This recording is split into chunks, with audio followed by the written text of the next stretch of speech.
자, 다음 주제는 어제 있었던 청와대 인선을 통해서 이제 이번에 떠난 인물이 됐죠. 그분과 관련된 기사도 오늘 꽤 많이 나와 있습니다. 다주택 논란 김조원, 이제 전 민정수석이 됐죠. 마지막 청와대 회의 불참했다. 그리고 청와대 단톡방에서도 탈퇴했다. 어제입니다. 어제 상황이. 그리고 어제 원래 이제 인선 발표가 있으면 새로 오신 분 떠나신 분 같이 와서 인사도 하고 떠나신 분들은 전 인사도 하거든요. 뭐 출입기자한테 인사도 하고. 그런데 어제 그 자리에도 없었다는 겁니다. 대통령이 주재한 회의도 불참했어요. 문재인 대통령 주재 수석 보좌관 회의에 빠졌다. 인사 조치에 불편한 심기를 드러낸 듯하다.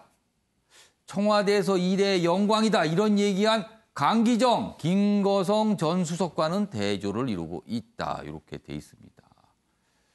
자, 그럼요. 이 주제와 관련해서요. 아침에 매일경제 시그니처 코너입니다. 빈칸 채우기 지금부터 해보겠는데요. 오늘은 김종욱 교수님하고 윤기찬 변호사 두 분께서 상상력을 좀 발휘해 주셔서 다음에 나올 겁니다. 여기 빈칸이 등장하는데 여기를 채워주시는 겁니다. 자, 그럼 어떤 빈칸인지 보겠습니다. 이겁니다. 여기 보면 내용들이 뭐 똑같은 내용이에요. 그런데 지금 이 상황을 묘사를 하고 있어요. 김조원 전 민정수석의 무엇이다, 지금 이 상황이. 이 상황이 무엇이다. 옆에 보시면 문재인 대통령 주재회의에 불참했다. 그리고 아까 이 단톡방 얘기도 있었고 그렇죠. 비판이 나오는데 이렇습니다. 직 대신 집을 지켰다. 뭐 이런 비판도 나오는데 아무튼 이 상황, 어제 벌었던 이 상황을 무엇이라고 묘사를 하고 있습니다. 자, 두 분. 그만 보시고 써주세요. 써주셔야 됩니다. 상상력을 좀 발휘해 주세요. 이 상황이 과연 무엇일까? 매일경제 기사인데 뭐라고 표현을 한 거예요.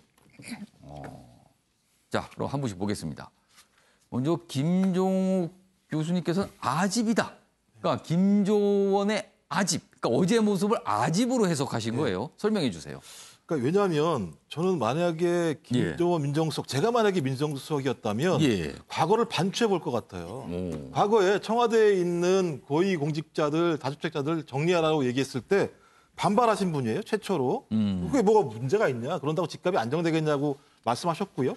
전 그렇다면 그다음에 다시 한번 비서실장이 얘기했다면 그때 민정수석직을 그만두셨어야 되는데 집을 내놓으셨어요, 거기다가 또.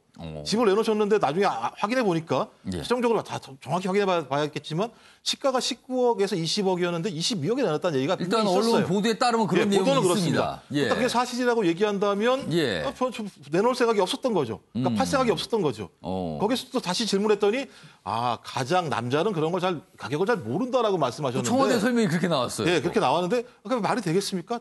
자기 집이 20억대의 집을 내놓는데 그걸 갖다가 부인이 다 알아서 했겠습니까? 그리고 그렇게 언론에서 질타가 많이 오는 상황인데 저렇게 관심이 없었다는 게 말이 되겠습니까? 저는 이런 상황들이 그리고 또 얼마만큼 청와대의 정책 집행에 대해서 혼선을 많이 줬습니까? 그리고 국민들에게 그리고 부동산 시장에게 얼마나 잘못된 시그널을 줬습니까? 그런데 거기에 대해서 자기들 스스로가 사의를 표명한 거잖아요. 대통령이 경질한 게 아닙니다.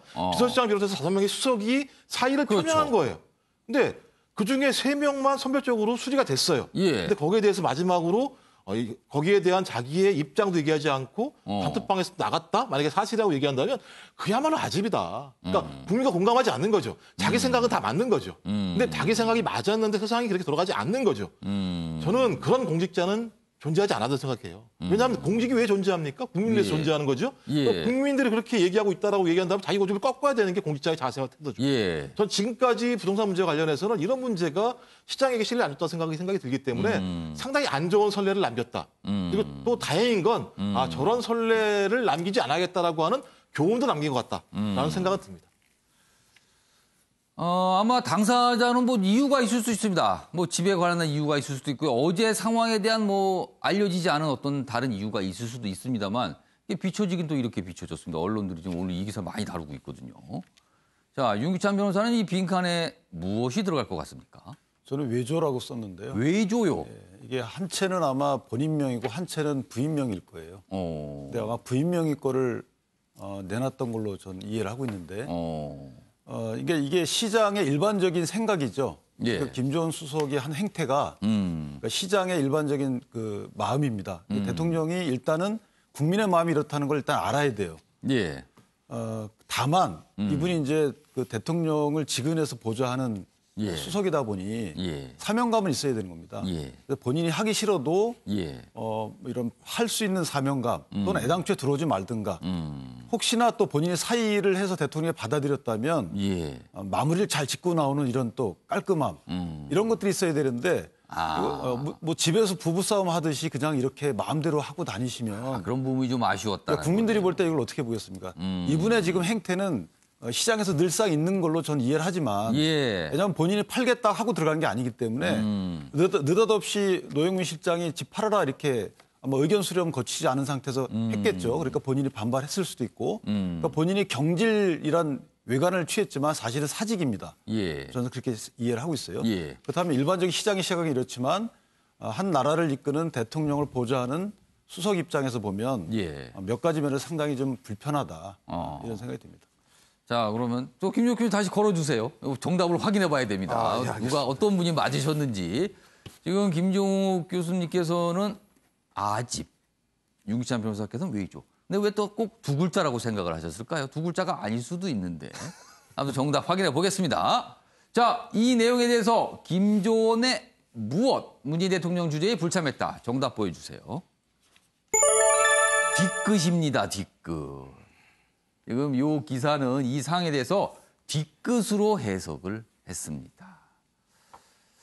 그래서 청와대 대통령을 보좌하는 수석 비서관의 모습 뭐 이런 걸 좀 비춰서 얘기를 했겠죠. 아무튼 요 내용도 오늘 많은 신문들이 여러 가지 표현을 써서 등장을 좀 하고 있습니다. 이 기사가요 지금요.